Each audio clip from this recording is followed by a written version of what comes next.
I think that if a photographer is really worried about AI taking over, they're focusing on the wrong things.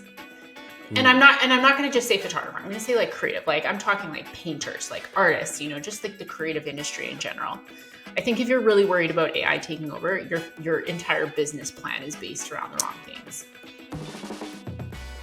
Hello and welcome to episode 251 of the Wisdom and the Tangents podcast. I'm your host, John Mansfield, and today I have a fellow podcaster on the show, Noella Andres.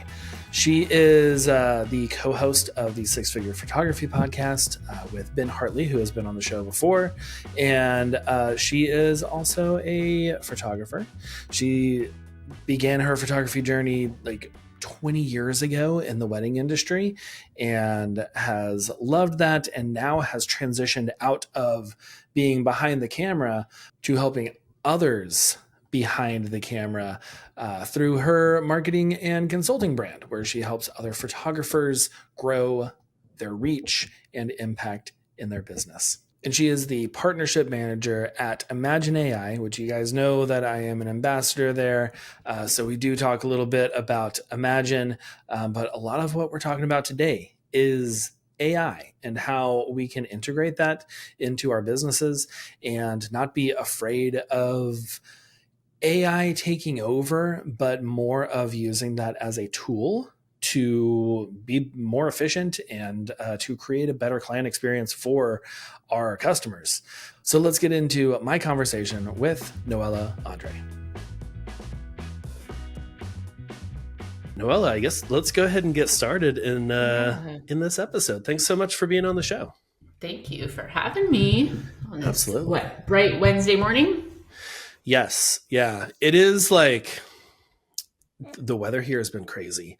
It has been super bright recently, and now it is like I think it dropped like 3 inches of rain within an hour yesterday, and just like the whole city was flooded. I was picking up my kids as it was pouring, and we had so much fun. Oh my goodness. I bet you the kids had fun playing in the rain. They did. I also did, because I'm still a 12-year-old and I'm just like, oh, the street is a river. Let's go like run through the river. Oh, you're one of the fun dads. That's awesome. I try to be a fun dad.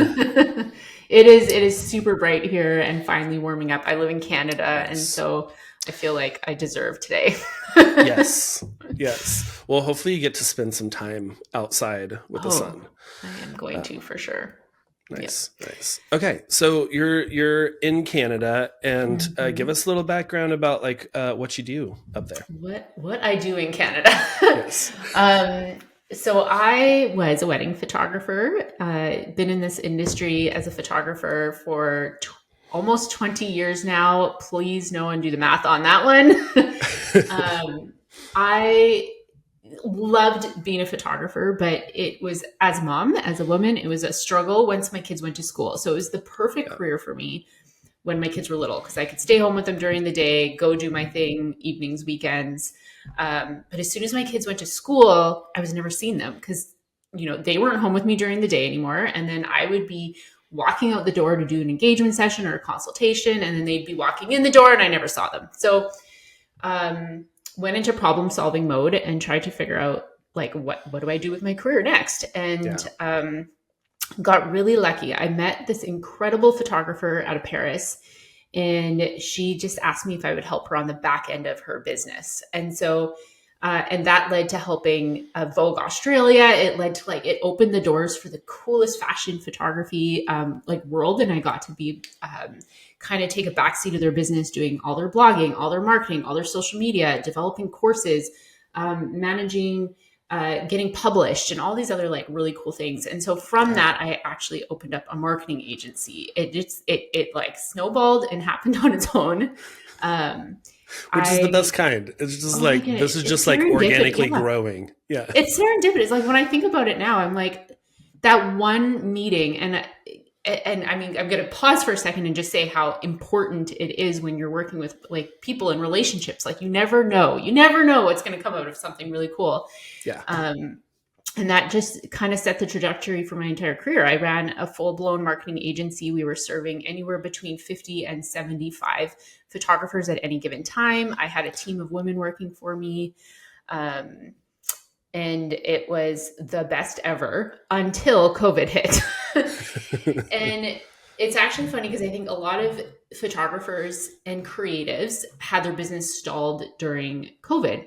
Mhm. For me, that actually led to the busiest, most craziest time of my life, because photographers and creatives, their business kind of came to a standstill, and that led them to think marketing or developing another product was the solution to more income, right? Yeah. They're like, Oh, yeah. started panicking. They're like, okay, we need to up our social media.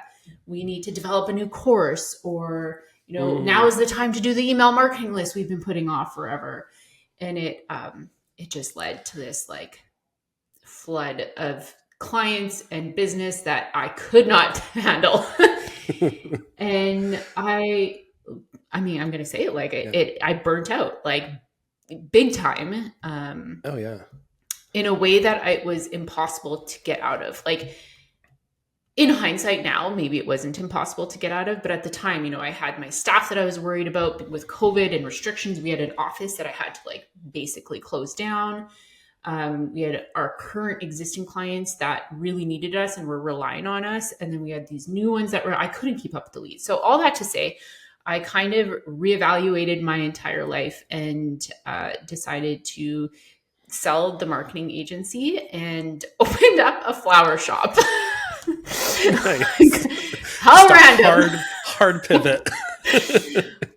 But you know what? At the time, it just seemed like in my head, I was visioning, putting on this cute apron and being, surrounded by flowers. And it was just going to be like the most relaxing. And, and it was COVID. So like people couldn't leave their homes. So they were sending flowers to everyone. And Oh yeah.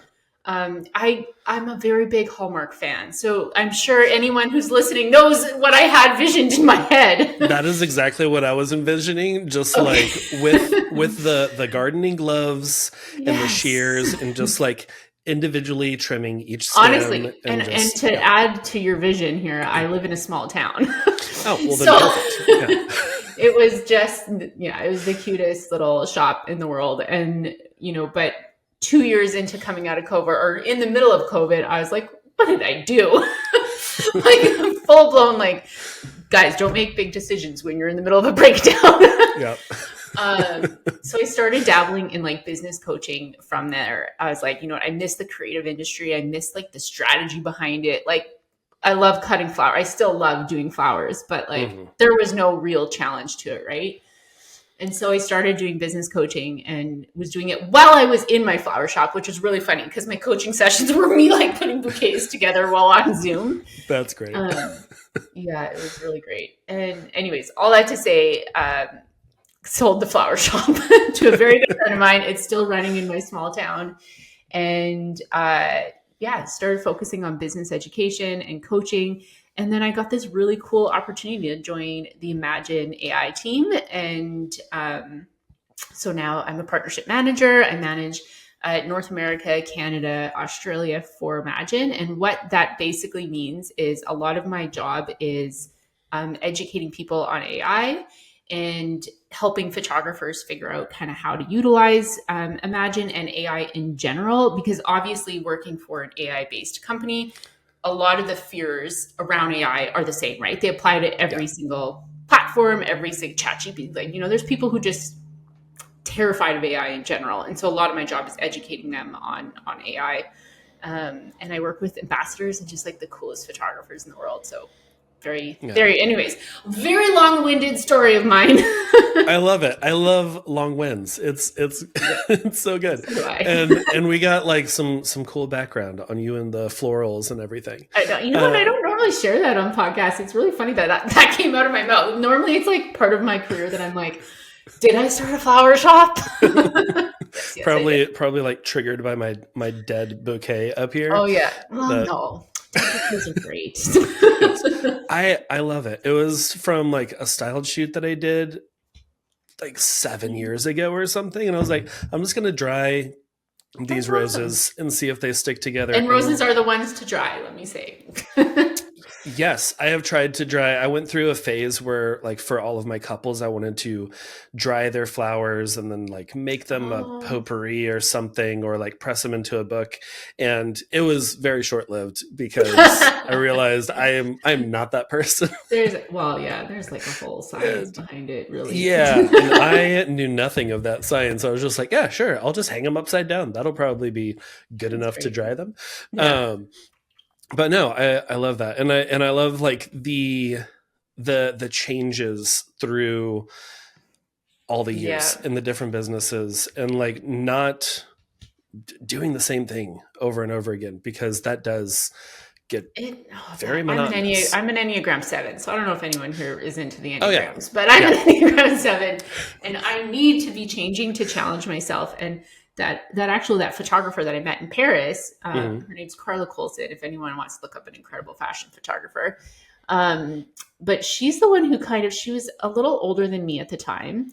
And she was just the one who really gave me permission. She literally said, like, no, you have permission to pivot. Like, Yeah. don't, because I mean, when I went from photography, every step that I've taken, it was terrifying. And I also was worried about even my parents being like, you're changing jobs again, you're changing careers again. Hmm. Um, in hindsight, now looking at everything I've done, it's all just been like in the creative industry, supporting creatives, like getting my hands dirty and like really like, finding a problem and trying to solve it, which is probably why the flower shop didn't last very long. Cause like the biggest problem with flowers is like, are they going to go bad quickly? Right. Wasn't Yeah. challenging enough for me. Like I need more high stakes than Yes. this. Yes, exactly. Yeah, but Exactly. also probably a very needed break from high Oh my God. stakes. It was And exactly what I needed. And it's yeah. lovely that I can drive by it every day and it's still there and Yeah. succeeding. And yeah. Yeah. No, that is awesome. And yeah, I think that like a lot of us, Enneagram 7 or whatever you are, um need that little bit of change or a Yeah. shift, or like bringing in. I was talking to I was having coffee with another photographer here locally, Christine. Hey Christine. And we were talking about how like literally the day before, different people had told us you need to get a hobby, like you need to do Yeah. something that's not photography, because like I love photography, and I love taking photos that I'm not getting paid for too.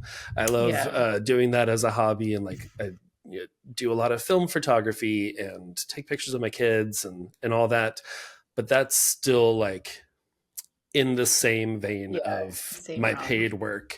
Yeah. It'd be like someone like working at Subway having a hobby of just like making sandwiches Yeah. at home. They're like, no, Yeah. but these are different sandwiches. Yeah. These are not subs. Yeah. Um, It's just and nice to yeah, creatively stretch yourself too, right? Like yeah, to challenge yourself to try something totally different. I mean, maybe pressing flowers wasn't the best idea for you, but but it was um, something. And like, yeah. And it also showed me like, okay, this was not it. no, Let's try yeah, something I different. totally agree. I mean, like, so personally outside of my work stuff, like my biggest hobby is gardening. I live on 5 acres. I'm a hardcore garden nerd. I grow flowers actually. Um, and so I think it's important that everybody has like a really cool hobby and just nurtures it, especially with like if you're in the photography world or even a creative that involves technology, just to like step away from the screen sometimes and step away from your Hmm. tools of your trade. It gives you time to like come back to it with fresh eyes for sure. Yeah. Oh yeah. Yeah. And yeah, like just that being able to step away and then come back. Like I do that with editing photos or like doing video Yeah. or something. I'm just like, I need a 15-minute break. I'm just going to Yeah. go, have some more coffee or something, or just go walk around and then come back. And a Yeah. lot of times coming back to it, I'm like, okay, now I see what I need to do. Yeah. When before I'm just like, I don't know. I've been staring at Yeah. this Well, for yeah, hours now. exactly. We all get like our brain just can only hold so much capacity at one given time. Exactly. Yeah. Right. Yeah. But yeah. And then like with AI, I know you mentioned a little bit of like the fears of AI, and I Mhm. hear that from a lot of people because Mhm. I talk about delegating all the time with coaching photographers, and because you can really only get to a certain point before you start bringing in other people 100%. Yeah. or other AI services to be able to like take stuff off your plate to focus on other things. And like one of the biggest things that I hear is like AI is just like they're gonna take our jobs. They're taking away like things that you could hire a person to do, and now AI is doing that. Do you hear that often? All the time. Okay. So many. Yes, all the time. And I mean, I probably hear it more than a lot of people just because of my job. Right. Yeah. But I think, okay, so here's my opinion on it. My personal opinion. This is not related to Imagen, guys. Okay. I think that if a photographer is really worried about AI taking over, they're focusing on the wrong things. And I'm not going to just say photographer. I'm going to say like creative. Like I'm talking like painters, like artists, just like the creative industry in general. I think if you're really worried about AI taking over, your entire business plan is based around the wrong things. Yeah. And what I mean by that is you're focusing solely like if AI can take over you as a photographer and like your art and the story you're telling and the client experience that you're giving, then you're doing something wrong, right? Right. It's like those things should be so uniquely yours, and you should be so focused on like providing insane service for the client. AI will never be able to do that. What AI is going to do is it's going to make things a lot easier as far as communicating with your clients, helping write really intellectual or like curated emails. It's going to help you write blog posts. It's going to help you edit your images. It's going to help you create graphics. It's going to help you do all those things that you could outsource to anyone, right? I can hire an assistant tomorrow and they're going to do all those things for me. What an assistant can do and what AI can't do is what I bring to the table that's uniquely mine. And we hear this all the time in business. Build a brand around yourself, right? Like show those unique parts of you that make you unique. There's no way AI they'll never be able to do that. It will only do the things that you already can delegate. Exactly. So that's my perspective. It's like if you're really truly worried AI is going to take over, level up your client experience. Learn at your craft a little bit better. Maybe learn some new techniques. Maybe show your face more. Like get in front of your clients and really give this insanely curated experience for your clients. Focus on that experience is kind of where I'm going with this. It's like AI, it'll never do that. It'll never be you. Yeah. Kids, I'm going to tell you an incredible story. A story about how I met your mother. And I'll tell it in less than 9 years. Years ago, I used to spend all of my time editing photos and straightening and cropping and color grading. All of my friends thought I was antisocial, but really, I was just overworked. Then I met Imagen AI. Imagen AI looks at the steps that you take from your raw images to your final products, and then they replicate that so everything looks like your edits. And the best part is that they learn more and more and get better after every single photo shoot. Since I've been using Imagen AI, it has saved me over 200 hours of editing time that I could spend on other things like going to Super Bowl parties and meeting your mom. So if you want some extra time in your life, go to allheartphoto.com/AI and get your first 1,500 images edited for free. That's allheartphoto.com/AI and get back your time. See how I didn't fixate on your Aunt Robin? This is how you tell a story. Now back to the show.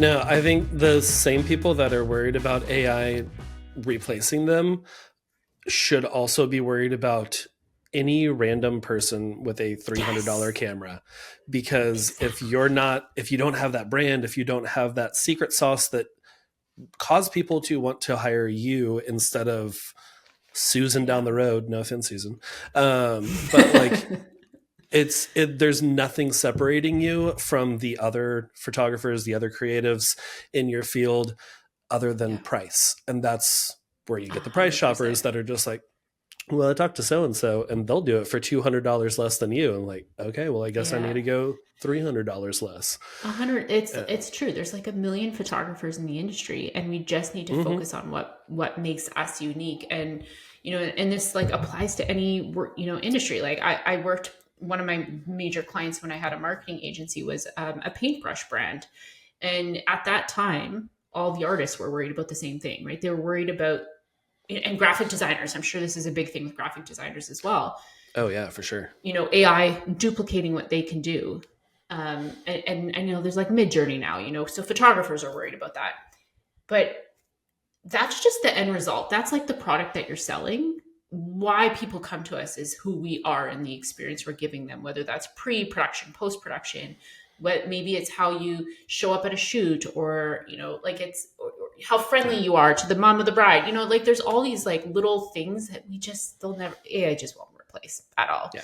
So I think if anyone's afraid of AI, I think my advice is to just kind of like revisit your workflow and your client experience, and really figuring out how to like infuse you and your personality and your brand into that. Um, yeah, Yeah. AI can't be I, us.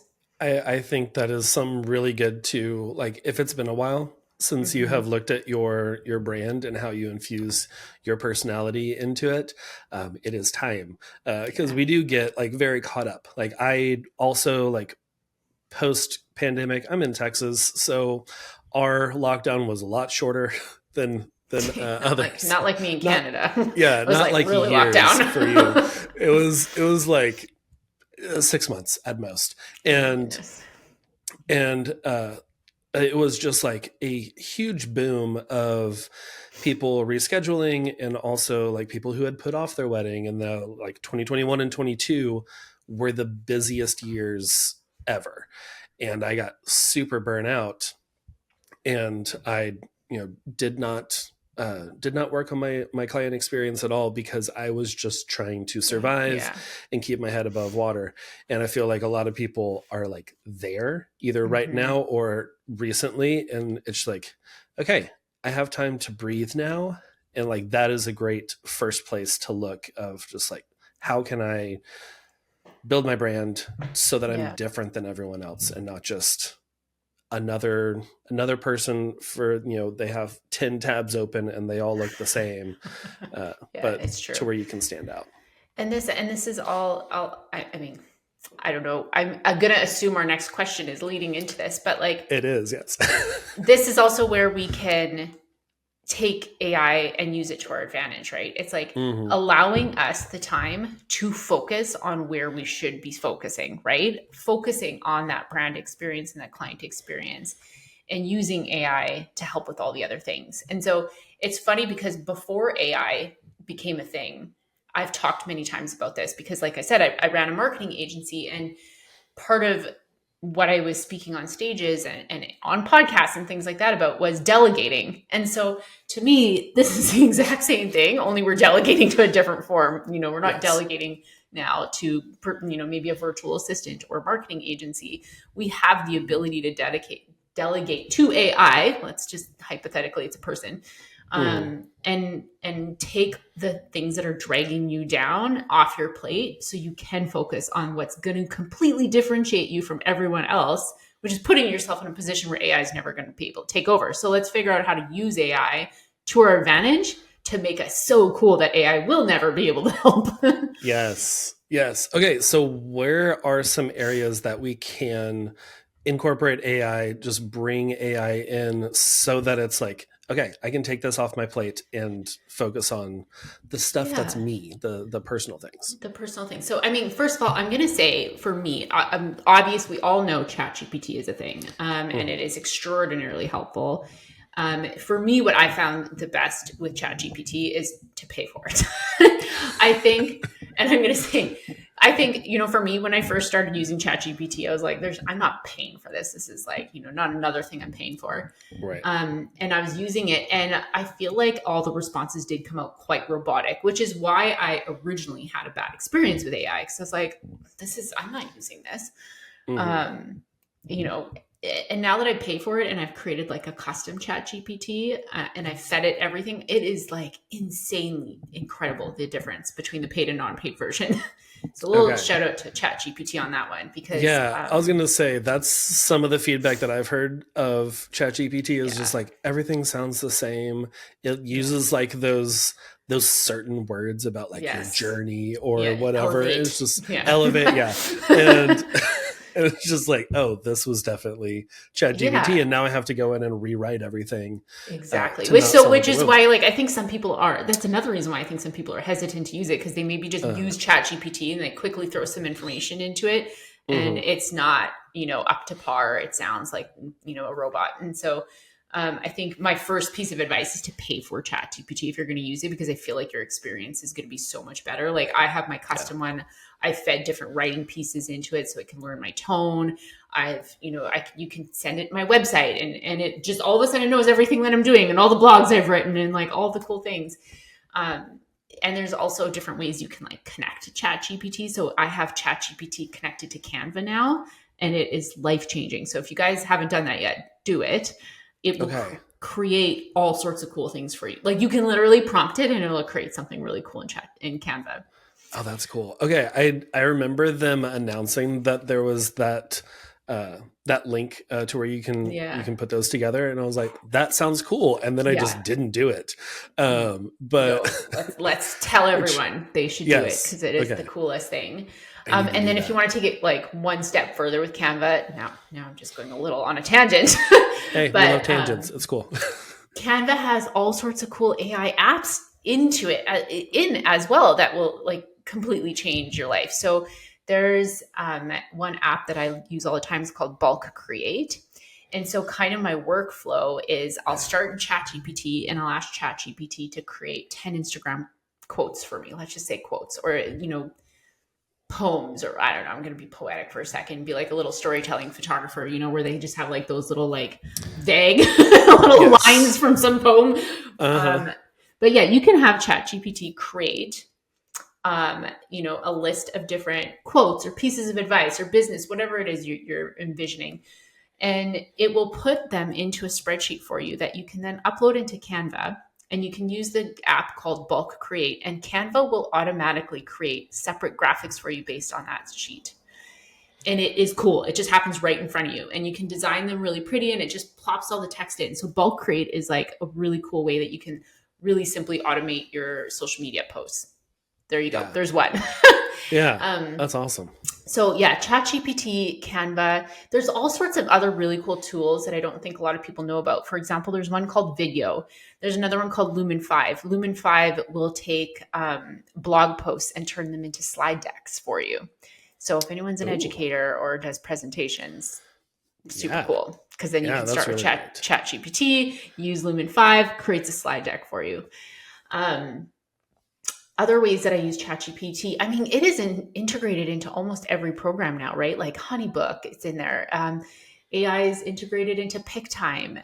There's so many different cool programs now that uses AI integrations automatically.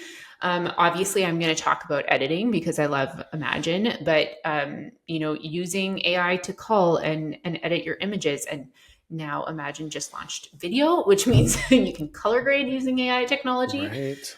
I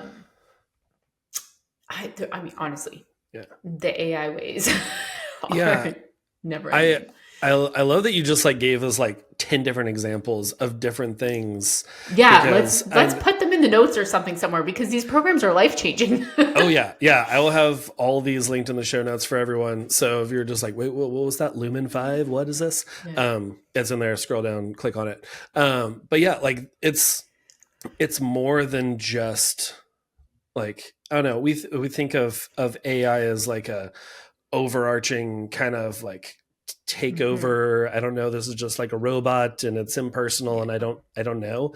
But like those things, even just like the bulk create on Canva, it sounds like a little thing, but that like that saves you hours. Like that is so much time to where you don't have to be like, all right, and duplicate this, and now I got to change this, and it's done in seconds. This is not centered anymore, and like the way that they create I think I think kind of like the way that I think about AI is, like I said, it's like I want to use it as like a delegate, like outsourcing almost. Like I think about it as a Hmm. virtual assistant. How can it really help take a lot of this stuff off my plate? But not only that, how can it help elevate those areas? So for example, it's like with social media, I'm kind of terrible at social media, and I'm sure a lot of other listeners are. But if I could, if anyone could take anything away from this, it's like go into ChatGPT and ask ChatGPT to give my wedding photography clients 10 very helpful pieces of advice that they can utilize on their wedding day. And then I go and I take those, I put them into Canva, I create really cute graphics, and I automate it using one of the many automation tools out there that also all probably have AI built into them for the captions. But you Hmm. now just took a huge load off your plate and now have created like 30 days worth of marketing content, which is Yeah. something that I hate doing. It's going to prevent me from going into burnout, right? Because I'm not doing something I hate over and over again. Hmm. And it's super valuable for your clients because now they're reading these really cool educational tips, and it's increased your brand authority by just having that out there in the world. So, anyways, yeah, I think so many different cool ways that you can use AI to just like take things off your plate, but also elevate your Yeah. client experience for sure. Yeah, and I love that example too because like a lot of times we've been in the industry for years. This is day in day out. We're not really thinking, oh, if you're new, like if you're a couple getting married, you don't know all of these things. But Yeah, this just comes second nature to us because we've been in the industry. And yeah, having something like where you can ask ChatGPT of like what are 10 things that newly engaged couples should know going into like yeah, finding their photographer or even just like just wedding planning in general. And it could be very simple things that you're like, oh yeah, I guess yeah. not everyone knows that, but it Hmm. seems second nature to you. And having ChatGPT to be like, this would be good. It's something that you could easily expand on. You could turn that into a 100%. series now because it's second nature. Oh my And goodness. I even have like a chat GPT thing. So one of my big things in what I do is I love to focus on like long form content. So whether that's like a mhm, podcast or a blog post or a YouTube video, but you could have chat GPT help you with that long form piece of content. So it could write a blog post for you, for example. And I have one that will write me a blog post and it knows what keywords I'm trying to rank for. Um, because it's done that research for me. yeah, no, I love that. Um, but then I ask it to just take that long form piece of content, break it down into like 3 carousels, and it slide one, slide two. It does it all for me. Um, Help ask it to write a newsletter that is going to be super educational for my newsletter list. Like it can do everything for you, Hmm. literally. If I want that blog post to be turned into a YouTube video, I'll use one of the other resources, the Lumen 5, to create a slide deck for me. And then I just voice it over. And now I have this YouTube video I can upload. Um, I use it for my podcast. So, I also host a podcast, and I take the transcription from the podcast and I throw it into ChatGPT. It creates my show notes, my YouTube description, my social media posts. Did I just tell everybody I use ChatGPT? I mean, I guess it's fine. Yeah. Yeah. Like, I wait feel a like minute. that's what we're doing today I, anyway. I don't think anyone writes show notes by hands anymore, just saying, guys.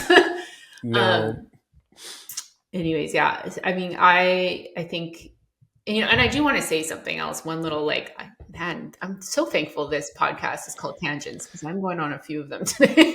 Yeah, yeah, you are welcome uh, here. This is great, this is this is great. a podcast for Enneagram 7s There you go. and Well, and I'm Enneagram Italian too, 3s. which We're just just adds like a whole other Italian Enneagram sevens are just I was not a great wondering, combo. like, we have both been just our hands have been all over the place. Anyone watching on YouTube, they're both Italian, I can tell. Oh my goodness, it's so funny. Okay, wait, where was my tangent going? No, I lost it. Oh yeah. So AI. The other thing is, I think going back a little bit to people being afraid of AI. I think a lot of that fear comes from they use it once and they're like, "Oh, this result's bad," right? Going back to the free Chat Right. GPT thing. And now because I understand AI so much more now that I work at Imagen, AI it's something that is trained, which Hmm. I think is very important to note. So let's say ChatGPT and Imagen as examples. ChatGPT, you can give it the most basic prompt in the world and you're going to get crappy results out of it. Yeah. If you're paying for it, you're allowing ChatGPT to learn from your style. So the more information you feed it, the better your results are going to be. And it's the same thing, like even with Midjourney, you give it a few prompts and you're like, oh, this is awful. You give it a few more and you get better results. It's the same thing with Imagen or any AI editing, culling software out there. You are going to use it the first time and you're going to be like, oh, what's going on? I mean, sometimes you get lucky, but the more you feed it, the better the results are going to be. And so, for example, with Imagen, you can go right into Imagen, you can upload your unedited images, you could pick one of the profiles and you can use it. You might get good results, but you're going to get really great results once you train it and you create a custom profile for you. So it's like with any AI tool, the better the results you're going to get is by consistently feeding it information, because it does learn. It's a trainable module, right? Like it's going to learn from you. So I think that's in a little bit is just like be patient and like give it prompts and give it the opportunity to learn from you, and you're going to get really great results that way. Yeah. Oh no, that's so good of like seeing it as something that is trainable. And like some, like you think about like the first time you pick up a camera and you take photos, they were probably garbage. You may have been like, ooh, look at this bokeh, this is great. But it was like, you know, Dutch angles and like all stuff that now looking with the training that you have, looking back at it, you're like, yeah, not great. I would not deliver that. And like, it's the same thing with AI. They're starting off with nothing, just baseline. You're throwing in a very simple, like, especially with ChatGPT, there's like certain ways that you can, certain prompts that you can give ChatGPT to give you better results than just like, I don't know, write a blog about this thing. It's like, write a blog about this in this voice, hitting these key points.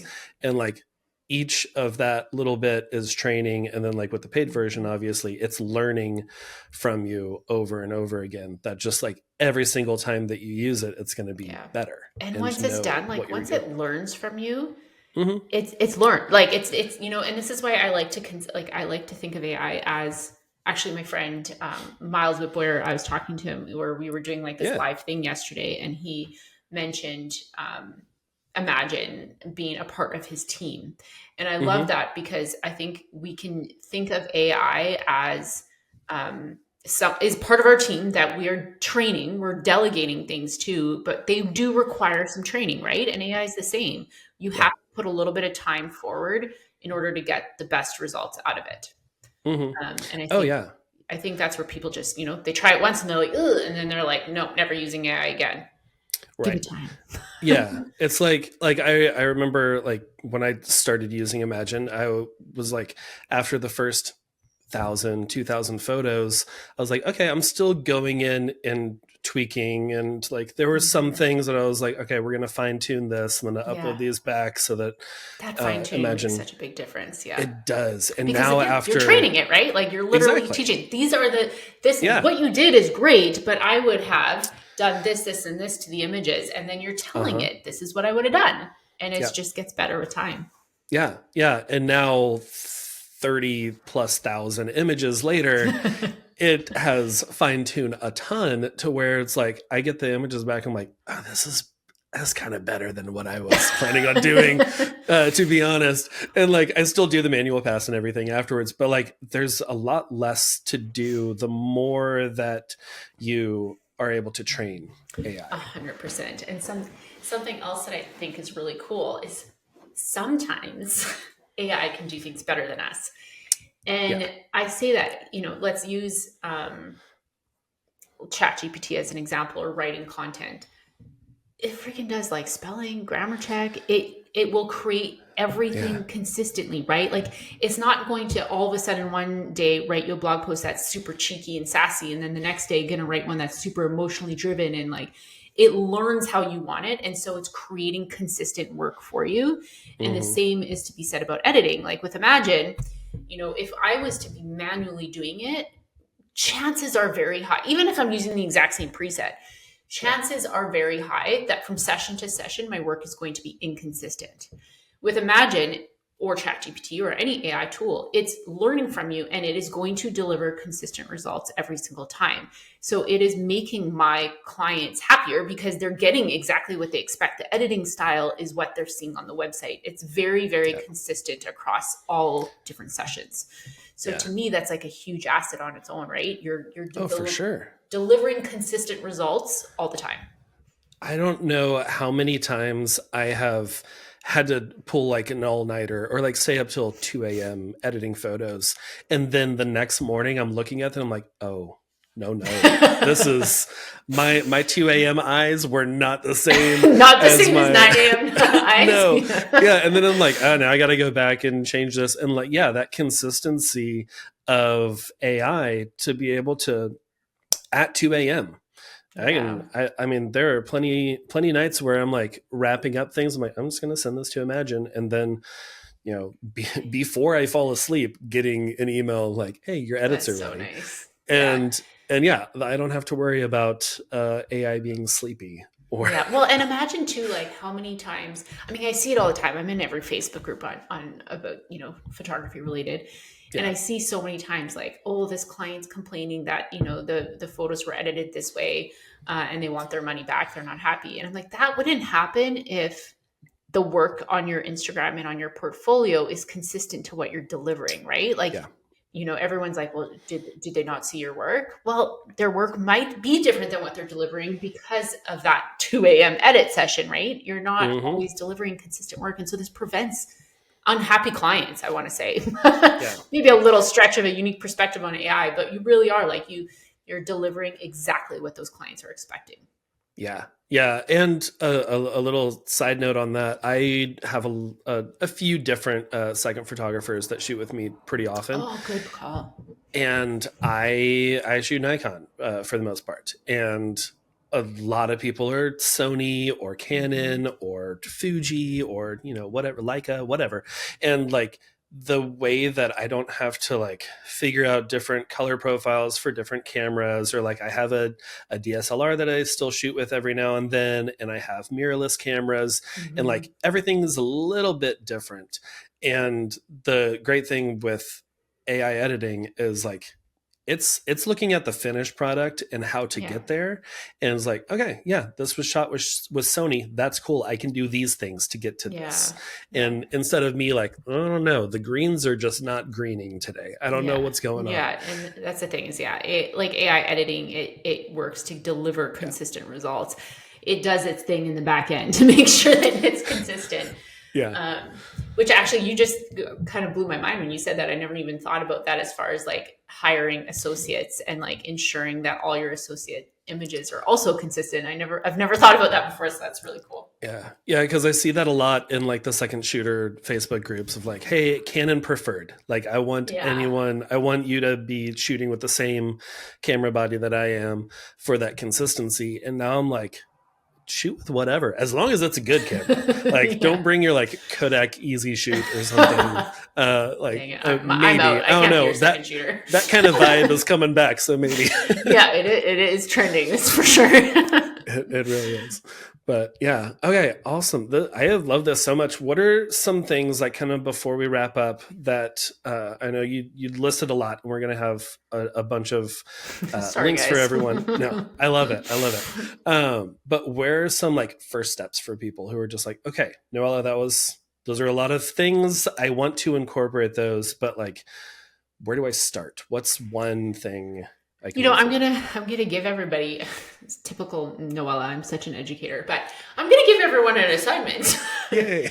Homework. A little bit of homework. I think what's most important is for everyone to literally take a piece of paper and write out the areas of your business that you uniquely do, like no one else can do. I think that's important. First, because you want to focus on that list. Yeah. I think people automatically are like, like I have a friend who's like, he's obsessed with his social media. It's so important to him, the way that it's curated, the way that the voice is, the colors, it's like ultra important to him. Don't outsource that. If that's part of your brand and that is so uniquely important to you, don't outsource that. And I think it's funny because everybody always thinks when they think of outsourcing, they're like, I'm going to outsource my social media. If that's part of your brand, don't. So make a list of everything that you want to be uniquely yours, that's going to stand you out from everybody else. And maybe this involves doing some market research. And so take that list and just like put it on your wall or somewhere on a pin board or whatever. Everything else that's off that list that you can outsource, that is dragging you down, that is, you know, you just feel icky at, like maybe it's editing. Maybe you love shooting a wedding. You absolutely love that entire process and you love curating the carousel on your Instagram, but you hate the editing part. And that's what's making you dread your job. Start there. Start the areas that are making you feel icky. I guess that's the best way to put it, right? Yeah. You know what I think, like you said at the beginning, and I can't remember if we were actually recording when we were talking about this because we had a little pre-tangent. Yeah. But it's like if you're on the verge potentially of burning out right now, like you said, there's like a lot of people that are probably in that space right now.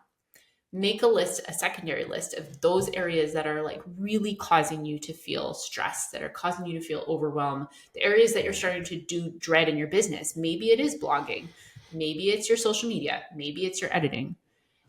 And find resources that are going to help to take those things off your plate so you can find joy in that first list.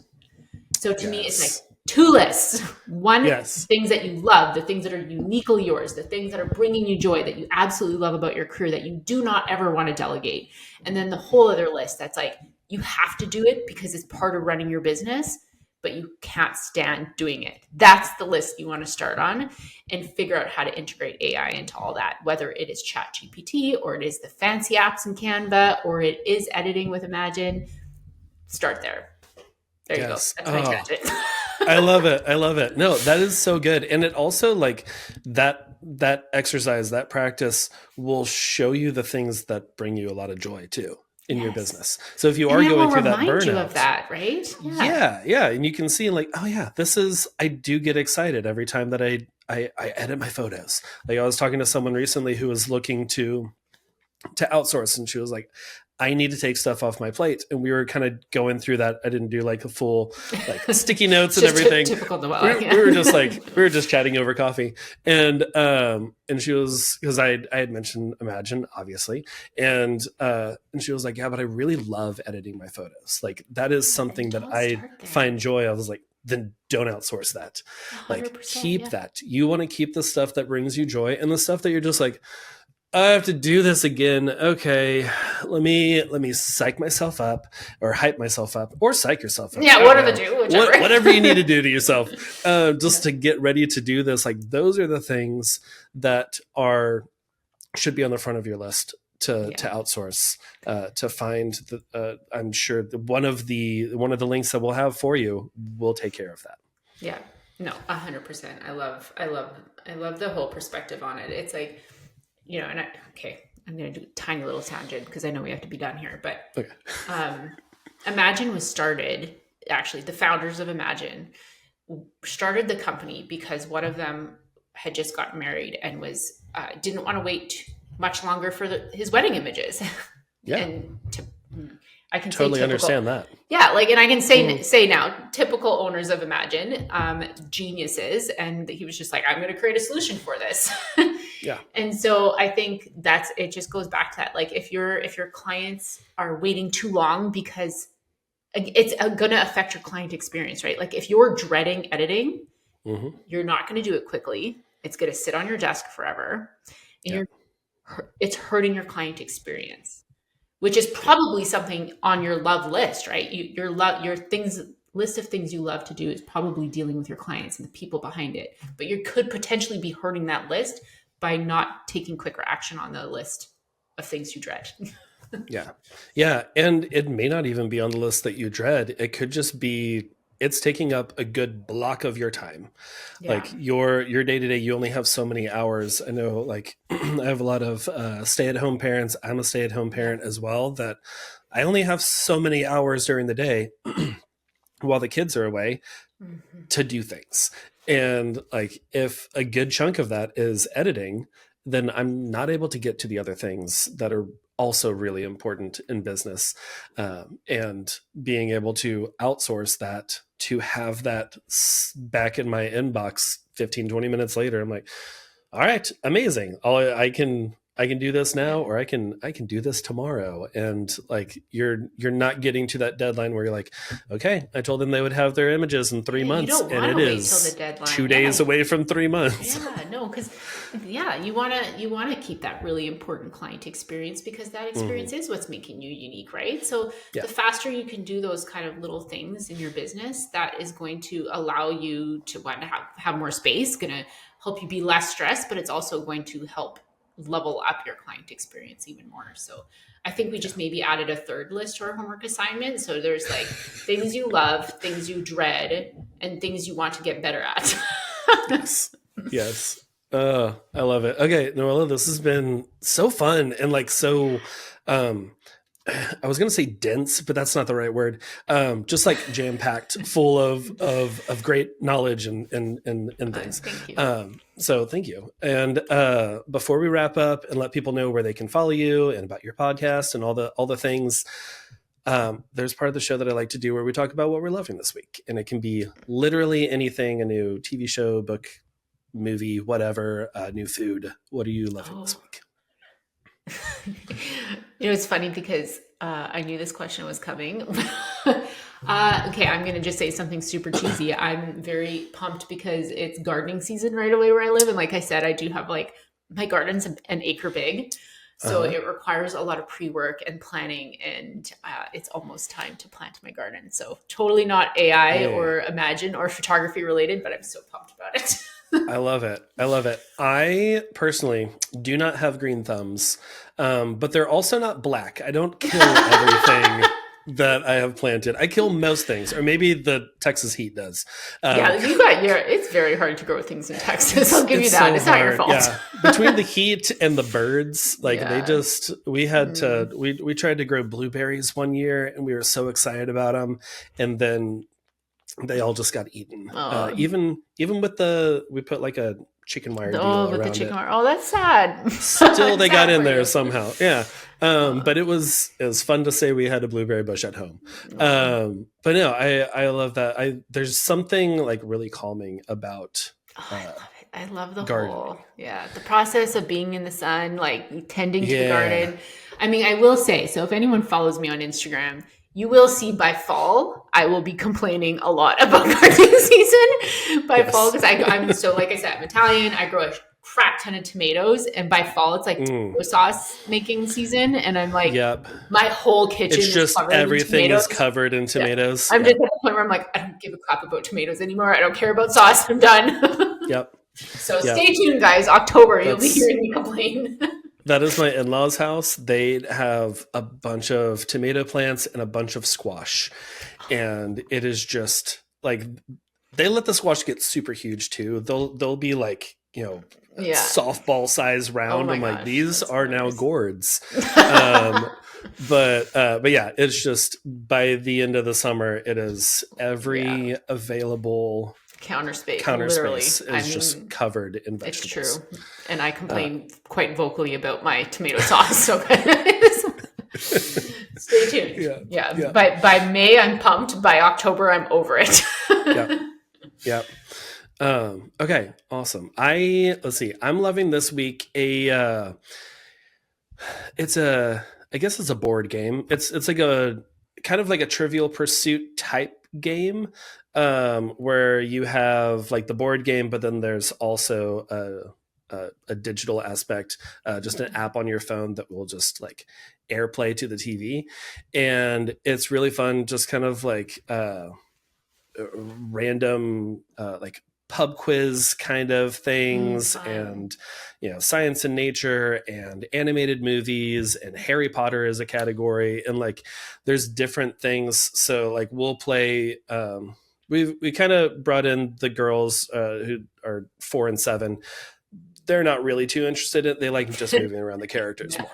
But our 10-year-old is very into it. Like every day after school, he's like, can we play Outsmarted? What's it called? It's called Outsmarted. Outsmarted. I have a daughter who's very into games, so she would probably love this. Yeah. It's really fun, and like there's different ways you can play it, and it's really interesting, and we keep learning a lot, and like sometimes it'll be like, what out of these four animals, which one is not a mammal, and we're just like, I don't know three of these animals. So, and then we're like, if we get it wrong, or if we guess it right, and then we're just like, all right, Alexa, tell me about this animal. Like we'll just pause the game and then learn about whatever it is. That's so fun. But it's really fun. And it's also been like another way to connect with the kids, and especially our oldest. And and that's why my daughter loves games. I think it's just like, it's dedicated, fun time with the family. We're not on our phones. We're not on the, like we're not all distracted in different rooms. Right. And, she's at an interesting age right now where like, that's just super important to her. And I have a feeling maybe Gilmore Girls has something to do with it. I think she maybe watches a little bit too much TV, but she's just, so into that. So games are all we're doing now in the evenings, which is really fun.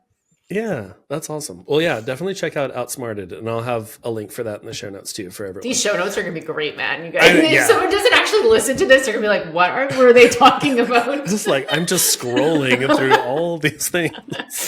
I'll get ChatGPT to write it up for me. There you go. That's awesome. All right. Noella, where can people find you online? Where can they learn from you, listen to your podcast, all of those things? Good question. So I have a website. It's just noellaandres.com. Same thing on Instagram. Like I said, I'm not great at Instagram. I'm great at my Instagram stories, but that's about it. Same. And my DMs. So if anyone has questions, DMs are the place to talk with me. And I'm at Imagen. I spend all my days at Imagen. I'm at almost every photography event in North America, talking about Imagen. I'm just passionate about Imagen. So anyone wants to find me, I'm at Imagen. And also if anyone has any questions, I'll leave you also with my email address, and anyone can ask me any questions about Imagen, or if they want to check it out. You're also one of our Imagen people, so you're super helpful as well for everyone. Yeah. Well, awesome. And then you also co-host the Six Figure Photography podcast with Ben Hartley. Sorry, Ben. Yes, Ben Hartley and I have a podcast together, Six Figure Photography Podcast. I think it's on all the places. Nobody judged my show notes. It totally is written by ChatGPT. Everyone's probably like, wow, these are really well-written show notes. She must do a really good I job. do make sure that the word elevate is not in there too many times. I will say. No more than 15 times in each show note. It's a prompt. It's a prompt I give it. Awesome. Okay, well, cool. I will have those also in the show notes today for everyone.